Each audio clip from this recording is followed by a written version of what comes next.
égale. Donc première chose, toujours mon coefficient. Et puis ensuite, on voit que j'ai mon crochet. Donc ça, c'est une partie intéressante, c'est facile à calculer.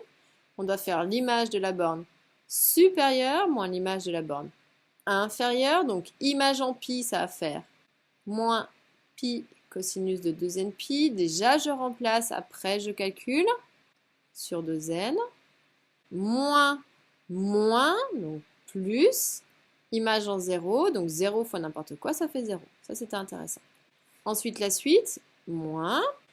Alors ici, attention, déjà, on simplifie avant de vouloir se lancer dans des primitives et écrire n'importe quoi.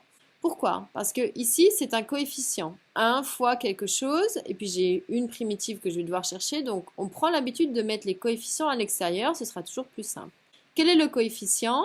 Eh bien, on va sortir le 1 sur 2n, le signe moins avec le fois 1, c'est-à-dire moins, donc plus 1 sur 2n fois l'intégrale, égale.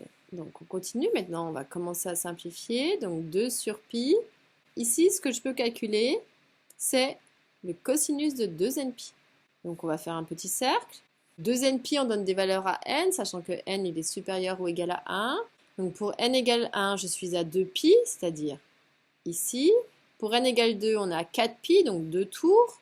Donc, je suis encore ici. N égale 3, 6π, je suis ici. 8π, 10π, etc., etc. Donc, on est toujours ici. Pour le cos, projection sur l'axe horizontal, donc c'est-à-dire au niveau 1.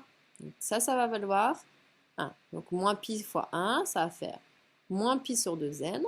Ensuite, ici, on a notre plus 1 sur 2n fois primitive.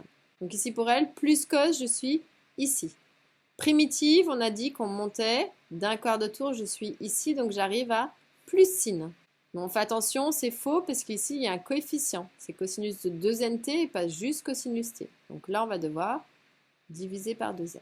Pris entre 0 et pi. Égal. Donc on termine. 2 sur pi.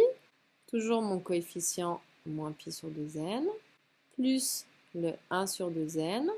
Facteur de image de la borne supérieure moins image de la borne inférieure. Donc ça va faire sinus de 2nπ sur 2n moins sinus de 0 sur 2n. Prenez l'habitude de remplacer avant de calculer. Et on ferme bien toutes les parenthèses. Égal, on arrive à la fin. Donc toujours le 2 sur pi. Donc là, on fait vraiment des calculs qui mettent en jeu des qualités de rigueur. C'est à force de bien prendre l'habitude de bien écrire que vous allez pouvoir gagner en rapidité. Donc, plus dans tout ça. Pour le sinus de 2nπ, on avait vu que 2nπ, il était ici. Donc, sinus, projection sur l'axe vertical, je suis aussi au niveau 0. Donc, ça disparaît. Sinus de 0, de même. 0, il est ici. Projection 0. En fait, c'est très intéressant puisqu'ici, je n'ai plus rien. Égal, simplification. Donc, les deux se simplifient. Les pi se simplifient. Attention, il ne reste pas 0, il reste moins 1 sur n. Donc, voici la valeur de Bn qui est quand même très intéressante.